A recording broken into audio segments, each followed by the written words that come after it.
It's a dream common to many who walk the Cumberland Gap area. From early history down to the present day, the dream was of a better life. For Pete DeBusk, that dream took hold during a childhood that began in Rose Hill, Virginia. Given the name O.V. Autry DeBusk, his uncles soon christened him with the nickname he's most known, Pete.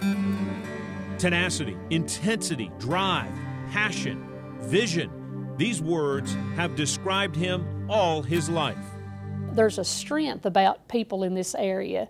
They're fighters and they're persisters, and Pete's a prime example of that. And I think that's a typical Appalachian quality. His father worked construction for mining companies. Following the work from coal camp to coal camp, the family lived a nomadic life. Well, we moved around like a bunch of gypsies, you know, in a coal field.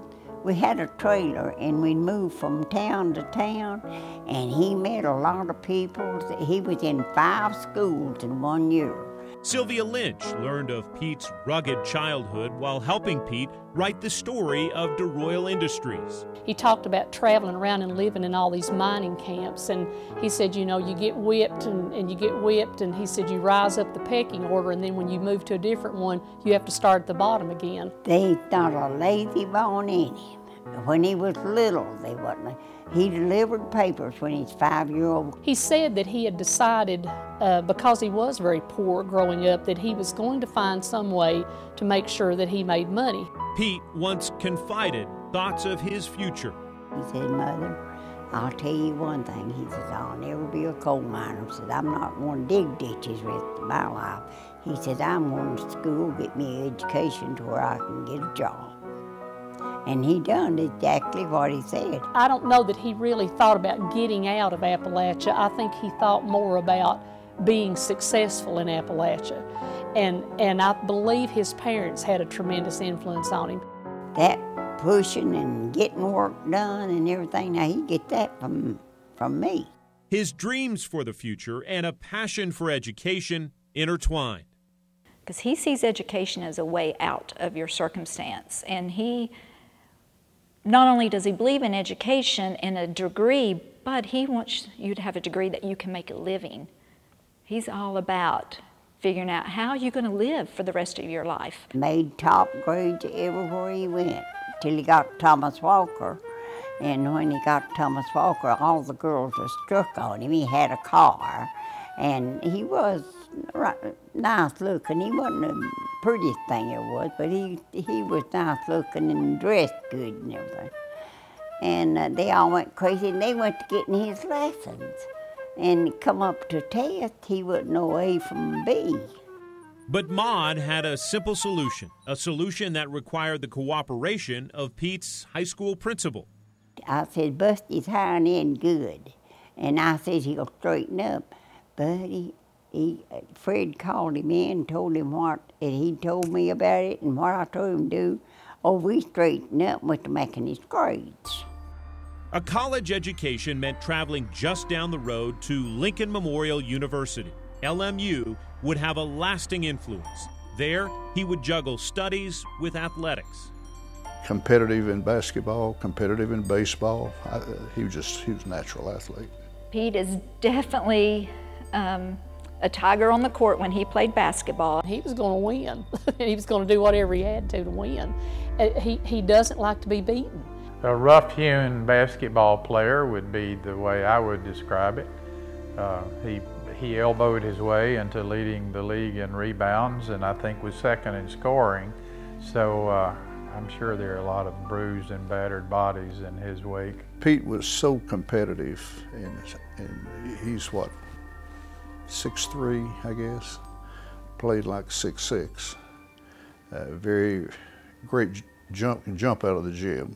If you're around him very long, you'll hear pretty quickly, you know, about his baseball prowess and his basketball prowess. And like probably a lot of us, me included, you know, you kind of make those things carry over to life. Well, I think anybody that's been in competitive sports has an advantage in business because he or she is used to competing.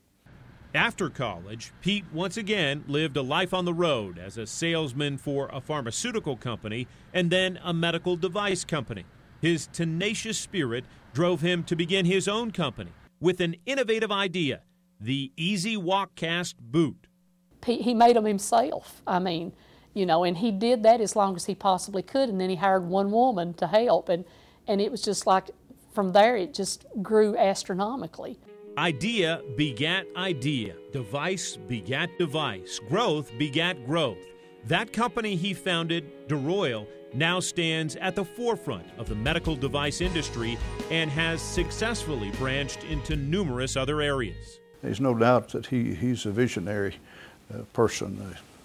You look at this and a lot of people can't see what it looks like before it starts, and he can do that. I sometimes think that Pete is not capable of thinking within the box. I don't know what drives him, but he often sees where things can go and their potential long before others do. And I think he sees the end when we begin projects.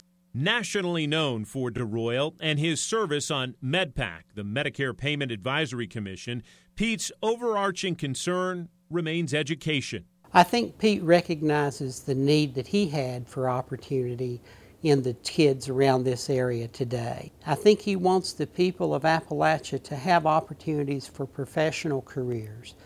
As chairman of the LMU Board of Trustees, Pete has spearheaded major changes with creation of medical, veterinary, and law schools among the most prominent. Pete, through the LMU Medical School, has opened up the field of medicine where we need people, dedicated, passionate, hardworking people, to the people of Southern Appalachia who wouldn't have a chance. There are very few people like Pete DeBusk, and there are very few people that would want to do what he does for other people. Pete doesn't need to do any of this. He does it for others more than he does anything for himself. And that's the kind of leadership he's provided for our board and ultimately for the university.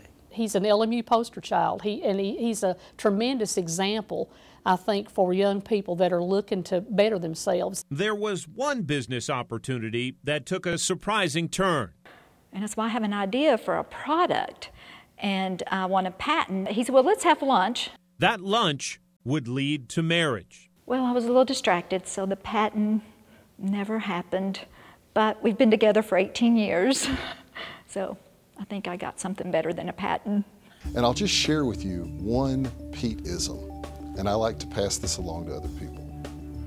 If he ever calls you on the phone and he asks you, what are you doing? Make sure you understand that no matter what you say, the next words out of his mouth are going to be, let me talk at you for a minute. I have been in church on Sunday and my cell phone buzzed and looked down and Pete's number. His phone calls to the president of the university and the various vice presidents are legend. If he gets something on his mind, he'll pick the phone up and call, or he'll deal with it. He's a right now kind of fella. He can be hell on wheels, but there's usually method to his madness. There's usually, you figure out after it's all said and done, now I see where he was going with that. But there is a whole nother side to him. Pete is a family man. He takes care of his children, he takes care of his grandchildren, and when he sees those grandchildren come through the door, the smile on his face is just precious. Though he's known for his work with LMU and the Boys and Girls Club, few people know the extent of his charitable heart. He's done things that people will never know that he's done. He's quiet about some of his philanthropy. There's a poetry about him that's kind of surprising sometimes. It's an Appalachian style of poetry evident in the title of his book. That's an expression he uses all the time. And basically what it means is the little guy comes out on top. He sees with education, the rabbit's got the gun. You empower yourself, and then you turn on the things that are holding you back or keeping you down. Giving people the opportunity to succeed is the legacy that Pete has left. Pete retains that never-give-up spirit of a salesman. And I think that's the Appalachian in him. He's very tenacious. He won't take no for an answer. He's going to figure it out. Perhaps it's an Appalachian spirit after all. I think being honest is what has made Pete prosper, because he wouldn't take a dollar off of nobody. You know, all things considered, if I could change anything about Dad, the one thing I would change is he needs to listen to his mother more. He's smart and like what he's in, figuring all that, the work he does now. But when he comes down farming, there's a lot of things that he don't know. And he can't stand for nobody to tell him how, because he thinks he knows it, but he don't know it all. And I tell him just like it is. I love him to death. I wouldn't take $1 million for him, but I wouldn't give 2 cents for another just like him.